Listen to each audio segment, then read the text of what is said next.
Fitnah Dajjal. Apa tu fitnah Dajjal? Sebab apa? Kita berfikir kan, apa yang Dajjal nak fitnah kita nya? Sebab fitnah ni kan macam, contohlah ada kawan kita cakap dengan kita kan, kau nak tahu tak, si Polan tu, itu aku nampak dia makan sate masa bulan Ramadan tu. Oh, dia makan siang, aku tengok dia beli kat kedai acong, katanya. Itulah dia fitnah yang kita faham. Sebab orang Melayu faham fitnah itu adalah tuduhan. Kita tuduh orang lain apa yang dia tak buat lah, kan? Itulah fitnah. Jadi bila kita kata fitnah Dajjal, Dajjal ni nak fitnah apa kat kita kan?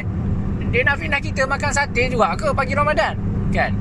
Ataupun dia nak fitnah kita benda lain, tak tahulah. Tapi basically nak tanya, apa yang Dajjal boleh fitnah kita?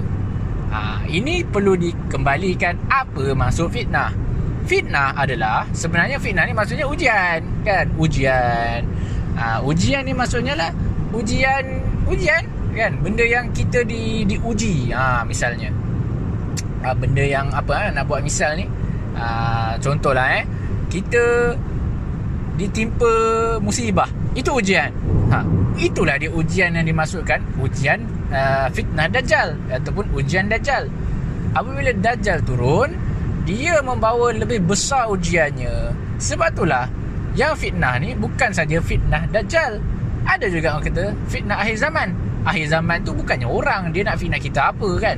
Rupanya bukannya fitnah akhir zaman, tapi ujian akhir zaman. Itu maksud sebenarnya. Cuma kita orang Melayu ni faham fitnah tu tuduh, kan? Sebenarnya maksud fitnah ni adalah ujian, kan?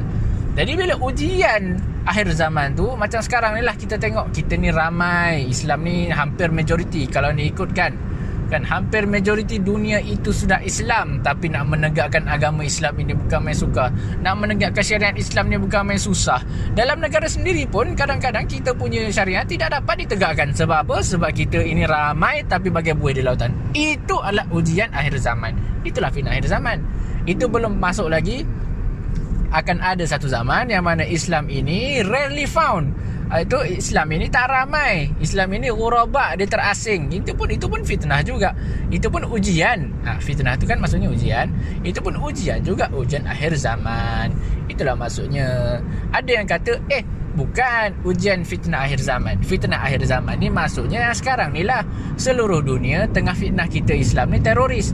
Betul, itu pun fitnah juga, kan? Tapi itu adalah sebahagian daripada pelbagai fitnah lagi yang telah diberikan kepada umat Islam.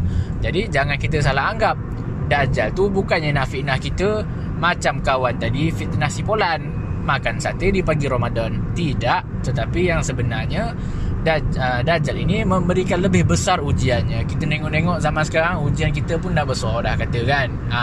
Banyak benda yang kita nak tegakkan, orang Islam nak tegakkan, tak dapat kan. Itulah contoh-contohnya ujian-ujian akhir zaman, ujian-ujian ataupun fitnah-fitnah akhir zaman, yang mana selepas ini akan berlaku pula ujian-ujian daripada Dajjal yang dibawakan oleh Dajjal. Bersedialah jika sempat melalui zaman itu. Okey, itu saja. InsyaAllah faham lah